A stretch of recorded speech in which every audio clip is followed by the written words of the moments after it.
పూరి జగన్నాథుడికి ఒక రోజు కడుపు నొప్పి వచ్చి ఎంతో బాధపడ్డాడు అని మీకు తెలుసా?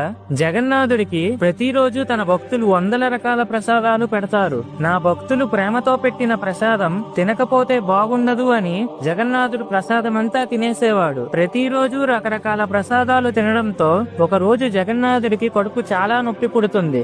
దాంతో స్వామి తన భక్తురాలైన ఒక ముసలావిడ కలలోకి వచ్చి, అమ్మా, నాకు కడుపు నొప్పిగా ఉంది, వేపాకుతో చేసిన రసాన్ని నాకు ఇవ్వు అని జగన్నాథుడు అడుగుతాడు. వెంటనే ఆ ముసలావిడ వేపాకు బాగా నూరి తయారు చేసిన రసాన్ని పూరి జగన్నాథుడి ఆలయానికి తీసుకుని వెళ్తుంది. కానీ ఆలయం బయట ఉన్న భటులు ఆ వేపాకు రసాన్ని విసిరేసి ఆ ముసలావిడను లోపలికి పంపించకుండా ఇంటికి తరిమేస్తారు. ఆ ముసలావిడ రాత్రంతా ఏడుస్తూ, నా స్వామి ఎంత నొప్పితో బాధపడుతున్నాడో, ఈ రాత్రంతా కడుపు నొప్పిని ఎలా భరిస్తాడో అని తనలో తానే కుమిలిపోతుంది. అదే రాత్రి జగన్నాథుడు అప్పటి రాజు కలలోకి వచ్చి కోపంతో, నా తల్లికి చాలా అవమానం జరిగింది, నాకు చాలా కడుపు నొప్పిగా ఉంది అని చెప్తాడు. ఆ రాజు వెంటనే నిద్ర లేచి ఆ ముసలావిడ ఇంటికి వెళ్లి వేపాకుతో మళ్లీ రసాన్ని చేయించి తనతోనే జగన్నాథుడికి అర్పితం చేయిస్తాడు.